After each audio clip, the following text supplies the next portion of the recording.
আপনি কি জানেন আগামী 12ই চৈত্র এমন একটি অলৌকিক মুহূর্ত ঘনিয়ে আসছে যা আপনার জীবনের মানচিত্র চিরতরে বদলে দিতে পারে। আপনি কি জানেন এই বিশেষ দিনে মাত্র একটি ছোট্ট কাজ আপনার ভাগ্যকে আকাশচুম্বী সাফল্যে এনে দিতে পারে, আবার একটি সামান্য ভুল আপনার গৃহ থেকে লক্ষ্মী বিদায় করতে পারেন। কেন এই 12ই চৈত্র অন্য বছরের তুলনায় অনেক বেশি প্রভাবশালী? কেন স্বয়ং দেবতারাও এই দিনটির জন্য অধীর আগ্রহে অপেক্ষা করেন? বন্ধুগণ, আজকের ভিডিওটি কেবল একটি সাধারণ তথ্য নয়, এটি আপনার জীবনের অন্ধকার কাটিয়ে আলোর পথ দিয়ে যাওয়ার একটি গোপন চাবিকাঠি। যদি আপনি অভাব, অশান্তি আর ব্যর্থতার বেড়াজালে আটকে থাকেন, তবে আজকের এই ভিডিওটি প্রতিটি সেকেন্ড আপনার জন্য অত্যন্ত মূল্যবান। শেষ পর্যন্ত দেখুন, কারণ ভিডিওটির শেষে আমি একটি গোপন মন্ত্রের কথা বলবো, যেটা আগে কেউ বলেনি। আপনি কি প্রস্তুত আপনার জীবনের মোড় ঘুরিয়ে দিতে? যদি উত্তর হ্যাঁ হয়, তবে এখনই ভক্তি ভরে কমেন্ট বক্সে লিখুন জয় শ্রীরাম। মনে রাখবেন, শ্রীরামের নামেই অসম্ভব সম্ভব হয়ে যায়। নমস্কার বন্ধুরা, আপনাদের সকলকে জানাই আমাদের এই আধ্যাত্মিক পরিবারের আন্তরিক স্বাগতম। আশা করি প্রভু শ্রীরামচন্দ্রের কৃপায় আপনারা সকলেই ভালো আছেন। ভক্তি বন্ধুগণ, হিন্দু ধর্মের রামনবমীর গুরুত্ব অপরিসীম। এটি কেবল একটি তিথি নয়, এটি অধর্মের বিনাশ আর ধর্মের জয়ের প্রতীক। কিন্তু এই বছর অর্থাৎ 12ই চৈত্র কেন এতটা বিশেষ? কেন এই দিনে পূজার নিয়ম অন্যান্য বারের চেয়ে আলাদা? আজ আমরা এই ভিডিওতে বিস্তারিত আলোচনা করব কেন 12ই চৈত্র আপনার জীবনের টার্নিং পয়েন্ট হিসেবে হতে পারে। আমরা জানব এই পবিত্র দিনের মাহাত্ম্য, পুজোর সঠিক বিধি, কোন ভুলগুলো ভুলেও করা যাবে না, এবং সেই গোপন রহস্য যা আপনাকে সাফল্যের শিখরে পৌঁছে দেবে। ভিডিওটি শুরু করার আগে একটি ছোট্ট অনুরোধ, আপনি যদি শ্রীরামের একনিষ্ঠ ভক্ত হয়ে থাকেন তবে ভিডিওতে একটি লাইক দিন এবং আমাদের চ্যানেলটি সাবস্ক্রাইব করে এই পুণ্য কাজের অংশীদার হন। আপনার একটি লাইক আমাদের আরও ভালো কন্টেন্ট তৈরি করতে অনুপ্রেরণা জাগায়। আপনি কি রামনবমী পালন করেন? আপনার উত্তরের অপেক্ষায় রইলাম। বন্ধুরা, প্রথমে আমাদের জানতে হবে রামনবমী আসলে কি এবং কেন আমরা এটি উদযাপন করি। চৈত্র মাসের শুক্লাপক্ষের নবমী তিথিতে অযোধ্যার রাজা দশরথ এবং রানী কৌশলার ঘরে জন্ম নিয়েছিলেন পরমেশ্বর ভগবান শ্রী বিষ্ণুর সপ্তম অবতার শ্রী রামচন্দ্র। ত্রেতাযুগে যখন রাবণের অত্যাচারে পৃথিবী জর্জরিত, যখন সাধারণ মানুষ জীবনে অষ্টাগত, তখন ধর্মের গ্লানি দূর করতে শ্রীরাম আবির্ভূত হয়েছিলেন। তিনি আমাদের শিখিয়েছেন কিভাবে একজন আদর্শ পুত্র, আদর্শ স্বামী এবং আদর্শ রাজা হওয়া যায়। তাকে বলা হয় মর্যাদা পুরুষোত্তম। কিন্তু ভক্তগণ, রামনবমী মানে কি কেবল উপবাস আর মন্দিরে যাওয়া? না, এর চেয়েও গভীর কিছু আছে। এই দিনটি হলো নিজের ভেতরে রাবণ অর্থাৎ অহংকার, রাগ এবং লোভকে বিসর্জন দিয়ে নিজের হৃদয়ের রাম নাম প্রতিষ্ঠা করার দিন। 12ই চৈত্র যখন গ্রহ নক্ষত্রের অবস্থান এক বিশেষ যোগ তৈরি করেছে, তখন এই আধ্যাত্মিক শক্তি বহুগুণ বেড়ে যায়। আপনি যদি এই দিনে শুদ্ধ মনে প্রভুর স্মরণ করেন, তবে আপনার জীবনের সমস্ত বাধা দূর হতে পারে। কিন্তু এখানেই সবচেয়ে বড় প্রশ্ন, 12ই চৈত্র কেন এত স্পেশাল? জ্যোতিষশাস্ত্র মতে এই বছরের 12ই চৈত্র তিথিতে সূর্য ও চন্দ্রের এমন একটি অবস্থান তৈরি হচ্ছে যা কয়েক দশক পর পর আসে। এই বিশেষ যোগকে বলা হয় সিদ্ধি যোগ। এই সময় করা যে কোনো দান, পূজা বা জপ আপনাকে কয়েক হাজার বেশি গুণ ফল দিতে পারে। আপনি কি জানেন এই বিশেষ মুহূর্তে যদি আপনি একটি কাজ সঠিক নিয়মে পালন করেন, তবে আপনার কুণ্ডলিতে থাকা গ্রহদোষ নিমিষেই কেটে যেতে পারে? ভিডিওটি মন দিয়ে শুনতে থাকুন, কারণ এখন আমরা প্রবেশ করছি সেই সব রহস্যময় দিকে যা সাধারণ মানুষ জানেন না। আপনি কি কখনো ভেবেছেন কেন অনেক পূজা করলেও ফল পাওয়া যায় না? কারণ কোথাও না কোথাও আমরা নিয়মে ভুল করি। তাই শেষ পর্যন্ত দেখুন, কারণ আমি ধাপে ধাপে পুজোর সেই নিখুঁত নিয়ম বলতে চলেছি যা আপনার ভাগ্য খুলে দেবে। রামনবমীর আধ্যাত্মিক তাৎপর্য কেবল পূজা পাঠে সীমাবদ্ধ নয়, এটি হলো আত্মাশুদ্ধির দিন। শ্রী রামচন্দ্র তার জীবনে অসংখ্য কষ্টের সম্মুখীন হয়েছেন, কিন্তু কখনো ধর্মের পথ ত্যাগ করেননি। 12ই চৈত্র এই দিনটি আমাদের মনে করিয়ে দেয় যে সত্যের জয় একদিন হবেই।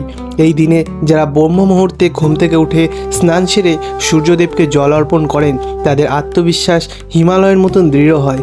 এই বিশেষ দিনের আশীর্বাদ লাভ করলে আপনার সাংসারিক কলহ দূর হবে, দাম্পত্য জীবনে মাধুর্য আসবে এবং সন্তানের সুপথ চলবে।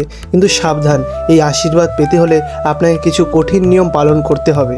আপনি কি সেই নিয়মগুলি জানতে চান? এখনই ভিডিওটি বন্ধুদের সাথে শেয়ার করুন, যাতে তারাও এই পুণ্য লাভ করতে পারেন। এবার আসুন জেনে নিই রামনবমীর পূজার সে বিস্তারিত নিয়ম যা আপনার জীবন বদলে দিতে পারে। 12ই চৈত্র ভোরে সূর্যোদয়ের আগে ঘুম থেকে ওঠা হলো প্রথম ধাপ। বিশ্বাস করুন বন্ধুরা, এই সময়ের বায়ুমণ্ডলে এক অদ্ভুত স্বর্গীয় শক্তি বিরাজ করে। স্নানের জলে সামান্য গঙ্গাজল মিশিয়ে স্নান করুন এবং পরিষ্কার হলুদ বা লাল রঙের পোশাক পরিধান করুন। কেন হলুদ? কারণ হলুদ রং শ্রী বিষ্ণু ও শ্রীরামের অত্যন্ত প্রিয়। এরপর আপনার ঠাকুর ঘর ভালো করে পরিষ্কার করে সেখানে একটি সুন্দর আসন পাতুন। শ্রীরামের মূর্তিতে বা ছবির সামনে একটি ঘিয়ের প্রদীপ জ্বালান। মনে রাখবেন, প্রদীপটি যেন পূজার শেষ পর্যন্ত জ্বলতে থাকে। এবার শুরু হলো আসল রহস্য। ভগবান রামের বিগ্রহকে পঞ্চামৃত দিয়ে স্নান করান। পঞ্চামৃত তৈরির সময় দুধ, দই, ঘি, মধু এবং চিনি সমপরিমাণে ব্যবহার করবেন। কিন্তু এখানে একটি বিশেষ গোপন বিষয় আছে। পবিত্র তুলসী পাতা ছাড়া শ্রীরাম পূজা অসম্পূর্ণ। প্রতিটি ভোগে এবং চরণে তুলসী পাতা অর্পণ করতে ভুলবেন না। জানেন কি, এই দিনে শ্রীরাম সামনে রাম রক্ষা স্রোত পাঠ করলে আপনার বাড়িতে চারপাশে এক অভেদ্য সুরক্ষা কবচ তৈরি হয়। কোনো নেতিবাচক শক্তি বা নজর দোষ আপনার পরিবারকে ক্ষতি করতে পারবে না। কিন্তু বন্ধুগণ, পুজো তো অনেকেই করেন, কিন্তু সবাই কি ফল পান? উত্তর হলো না। কেন জানেন? কারণ তারা এমন কিছু ভুল করে ফেলেন যা পবিত্র দিনে করা মহাপাপের সমান। এই বিষয়টি খুব কম মানুষই জানেন, তাই কান পেতে শুনুন। রামনবমীর দিনে বাড়িতে আমিষ রান্না তো দূর থাক, পেঁয়াজ রসুন স্পর্শ করাও নিষিদ্ধ। যদি আপনি এই দিনে আমিষ গ্রহণ করেন তবে আপনি সরাসরি প্রকৃতির কোপে পড়তে পারেন। দ্বিতীয়ত, এই দিনে কাউকে কটু কথা বলবেন না বা মিথ্যে বলবেন না।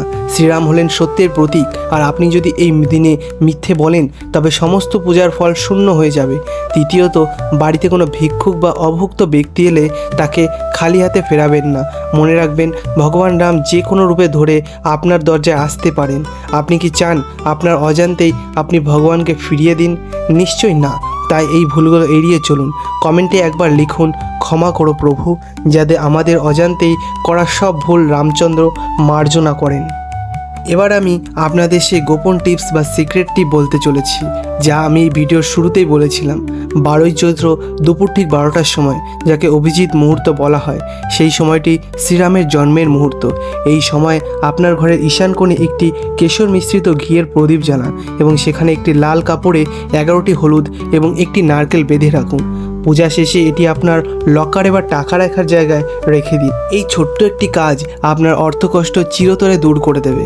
এটি কোনো জাদু নয়, এটি প্রাচীন তন্ত্র এবং জ্যোতিষশাস্ত্রের এক অদ্ভুত সমন্বয়। এই গোপন নিয়মটি খুব কম মানুষই জানেন, তাই এটি প্রয়োগ করে দেখুন এবং মিরাক্কেল অনুভব করুন। এছাড়াও 12ই চৈত্র যদি সম্ভব হয় তবে হনুমান চালিসা পাঠ করুন, কারণ যেখানে রাম কথা হয় সেখানে পবনপুত্র হনুমান অদৃশ্যভাবে উপস্থিত থাকেন। আপনি কি হনুমান চালিসা পাঠ করতে পারেন? কমেন্টে অবশ্যই জানাবেন। 12ই চৈত্র রামনবমী কেবল একটি ক্যালেন্ডারের তারিখ নয়, এটি আপনার আত্মিক উন্নতির একটি বিশাল সুযোগ। সুখ আর শান্তি এবং সাফল্য এসব আপনার হাতের নাগালে আসবে যদি আপনি সঠিক পথে চলেন। আজকের এই ভিডিওতে আমি যে নিয়মগুলি বললাম সেগুলি নিষ্ঠার সাথে পালন করুন। দেখবেন আপনার জীবনের মেঘগুলি কিভাবে কেটে যাচ্ছে। অন্ধকার যতই ঘন হোক না কেন, ভোরের আলো ফুটবেই, আর সেই আলোই হলো শ্রীরামের আশীর্বাদ। বন্ধুগণ, আজকের এই ভিডিওটি, এই আলোচনাটি কেমন লাগলো? যদি আপনার মনে হয় এটি কারো উপকারে আসতে পারে তবে দেরি না করে এখনই তার সাথে শেয়ার করুন, কারণ পুণ্য ভাগ করে নিলে তা আরও বৃদ্ধি পায়। ভিডিওটি শেষ করার আগে আমি আরেকটি কথা বলছি। ভক্তি পরে কমেন্টে লিখুন জয় শ্রীরাম। আমাদের চ্যানেলটি সাবস্ক্রাইব করে বেল আইকনটি প্রেস করুন, যাতে পরবর্তী কোনো গুরুত্বপূর্ণ ভিডিও আপনি মিস না করেন। আপনারা সকলে সুস্থ থাকুন, হাসি খুশি থাকুন এবং সর্বদা ধর্মের পথে চলুন। প্রভু শ্রীরামচন্দ্র আপনার এবং আপনাদের পরিবারের ওপর সর্বদা করুণা বর্ষণ করুক। দেখা হচ্ছে পরবর্তী ভিডিওতে নতুন কোনো ভক্তিমূলক ভিডিও নিয়ে। ততক্ষণ পর্যন্ত জয় শ্রীরাম, জয় বীর হনুমান। ধন্যবাদ।